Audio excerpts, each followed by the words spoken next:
Assalamualaikum warahmatullahi wabarakatuh. Sahabat teknik, jumpa kembali di video saya kali ini.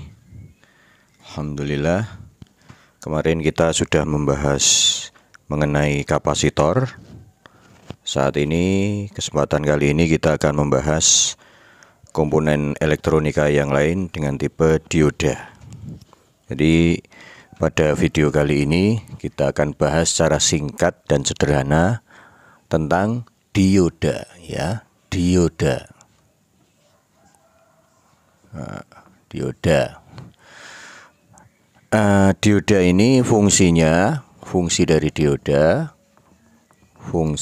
dioda adalah penyearah, ya, penyearah. Nah, tentunya apa yang disearahkan? Yang disearahkan adalah gelombang listrik, ya. Ya, kita tahu gelombang listrik itu ada dua, ada AC, DC. Kalau DC ini sudah searah atau sudah disearahkan, ya. Jadi fungsinya adalah penyearah gelombang AC, ya. Begitu. Kemudian dioda sendiri secara bahan ini dibadikan jadi dua. Nah, yang satu tipe silikon, yang dua germanium. Nah, ini tegangan kerjanya 0,7 volt. Ini tegangan kerjanya 0,2 volt. Nah, demikian. Tapi yang sering kita pakai nanti dioda itu seringnya di silikon. Biasanya kalau germanium itu untuk frekuensi RF tinggi, ya. Dipakainya untuk yang tipe germanium. Begitu. Selanjutnya simbol dari dioda itu dioda sendiri dibagi jadi dua juga, ya. Secara fungsi, ya, ada dioda yang namanya dioda biasa, penyarah biasa. Seperti disimbolkan seperti ini. Ini dioda biasa, ya. Ini simbolnya. Ini dioda biasa. Jadi ada anoda, ada katoda. Jadi laju arusnya yang disearahkan itu dari anoda ke katoda. Begini lajunya. Yang kedua adalah dioda Zener, ya, dioda Zener. Dioda Zener. Ini juga sama, kakinya juga anoda, katoda. Tapi untuk dioda Zener ini fungsinya tidak menyearahkan, ya. Dia fungsinya untuk regulasi tegangan. Regulasi tegangan. Dia untuk menstabilkan atau memperbaiki tegangan dalam rangka untuk kestabilan. Makanya diregulasi tegangan. Contoh dioda, kalau dioda biasa ini nanti cara pemasangannya beda, ya. Cara pemasangannya beda. Biasanya ini digunakan untuk menstabilkan tegangan, tidak untuk menyearahkan. Kalau dioda Zener ini dioda Zener. Ini biasanya dipakai untuk perbaikan tegangan atau regulasi tegangan. Sedangkan untuk yang dioda biasa ini untuk penyarahan. Nah, ini untuk menyearahkan arus, menyearahkan gelombang AC, ya. Nah, selanjutnya kita akan coba pasang, ya. Sebetulnya pengembangan dioda nanti ada yang difungsikan yang dioda terpicu. Nah, itu nanti tipe komponennya namanya SCR atau tiristor, ya. SCR. Tapi kita bahas saat ini untuk dioda dulu. Nah, dioda dulu karena kalau sudah SCR itu berarti sudah pengembangan, ya. Ada nanti teriak-diak, ya, seperti itu. Nah, makanya saat ini kita bicara dioda dasar dioda dulu. Nanti biar pada waktu pengembangan kita akan lebih paham. Nah, sedangkan dioda ini fungsinya untuk mengarahkan. Mengarahkan artinya untuk gelombangnya tidak bolak-balik ya. Kayak saya ibaratkan kan gelombang kalau AC. Nah, gelombang AC itu seperti ini. Nah, ada sinusnya ya. Sinus. Nah, ketika ini dimasukkan ke dioda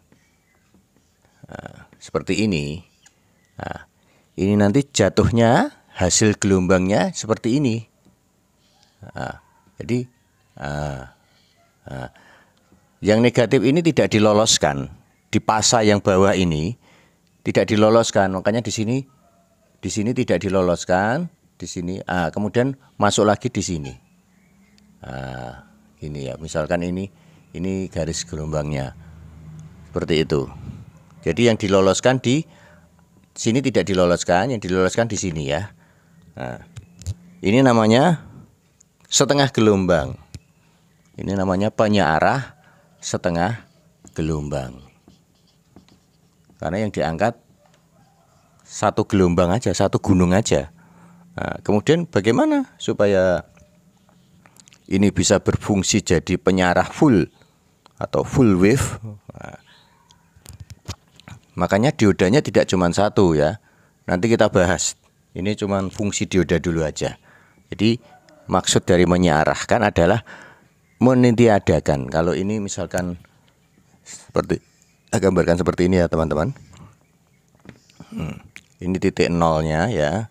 Ini satu gelombang. Nah gini. Gini. Ini kan ada nol. Ini sini tuh ada pi, 2pi, 3pi, 4pi, atau kalau saya tuliskan gini aja.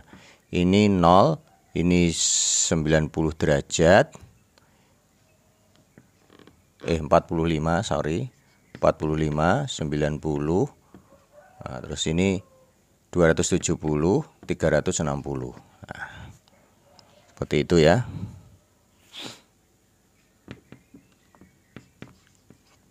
90, maaf ya. Nah, seperti ini. 90, 180, 270, 360. Nah, ini satu gelombang.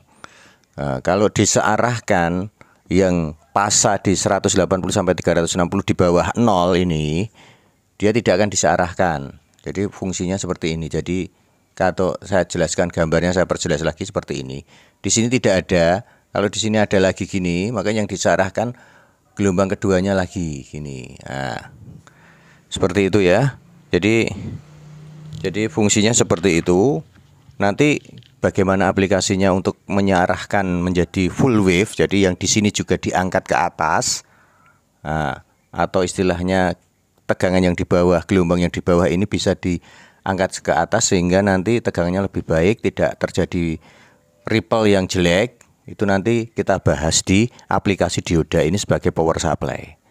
Nah, kemudian selanjutnya untuk dioda Zener. Nah, kalau ini dipasang searah dengan gelombang yang disearahkan. Tapi kalau Zener itu untuk memperbaiki tegangan DC ya. Jadi bukan tegangan kayak gini lagi. Kalau tegangan DC itu tegangan yang lurus. Jadi sini 0, sini T ya. Sini misalkan 5 volt. Nah, dia lurus, sudah lurus ya. Dia sudah bagus, tidak begini-begini lagi ya. Nah, oke, kelihatan ya. Nah, ini cuman kadang kita itu mengendaki tegangan yang stabil. Makanya misalkan kita punya tegangan 10 volt, tapi dia naik turun, tidak stabil, naik turun, jadi naik turun, atau istilahnya kadang 9, kadang 10, atau kita punya tegangan 10 tapi kita butuhnya 5.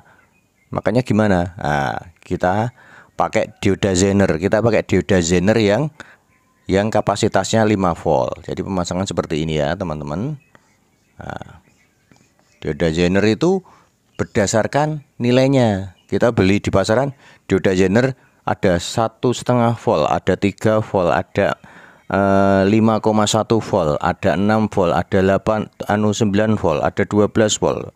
Nah, tergantung kebutuhan. Kita bisa mencarinya di pasaran, di toko elektronik tentunya ya. Nah, ini dikasih resistor. Nah, sebab pembatas arus, kita kemarin sudah belajar pembatas arus ya.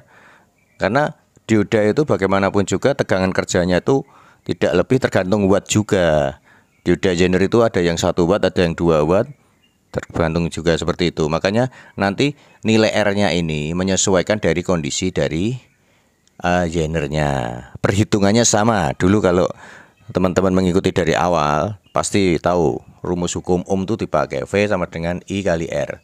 Nah, ini nanti pasti ketemu nilai berapa yang harus saya pasang di sini ya, R-nya ini. Nah, tujuannya di sini menurunkan arus. Kalau kita kasih sini 10 volt, kita di sini itu 5 volt misalkan, maka titik VO-nya ini, VO di sini itu VO-nya di sini itu akan 5 volt. Arus sesuai dengan yang mengalir di R1 di sini ya. Nah, IZ-nya, I-Zener-nya itu seperti ini. Nah, tapi intinya tegangan di sini itu 5 volt, saudara-saudara, teman-teman semua, 5 volt. Nah, nanti yang penting Anda paham dulu. Oh, caranya menggunakan Zener seperti ini, fungsinya Zener seperti ini. Cara menggunakan dioda biasa seperti ini, fungsinya seperti ini. Itu ya. Untuk next video selanjutnya kita akan bahas, nanti sudah kita masuk mau satu lagi yaitu transistor ya. Besok kita bahas mengenai transistor. Nah, apa itu transistor? Penguat arus. Kita bahas bab besok kita mau istilahnya mengcombine dari komponen-komponen yang sudah kita pelajari menjadi satu bentuk rangkaian yang bisa berfungsi ya. Berfungsi. Kita besok. Tapi setelah kita bahas sedikit tentang transistor dulu ya. Kemarin kita sudah singgung mengenai transistor. Tapi kan transistor ketika diaplikasikan dalam sebuah rangkaian. Nah, kita akan bahas transistor secara berdiri sendiri besok ya. Demikian sahabat-sahabat teknik, video kali ini yang bisa saya uraikan. Untuk itu tetap ikuti terus video-video dari saya. Kita belajar bersama supaya kita bisa saling berdiskusi dan maju bersama. Tentunya jangan lupa untuk mendukung channel ini, tetap komen, subscribe, like, dan share tentunya supaya channel Jadi Berkah Teknik tetap berkembang, bisa maju, dan kita bisa belajar bersama dengan piranti-piranti dan instrumen-instrumen elektronika. Tentunya demikian. Kurang lebih demikian sahabat-sahabat semua. Terima kasih. Assalamualaikum warahmatullahi wabarakatuh.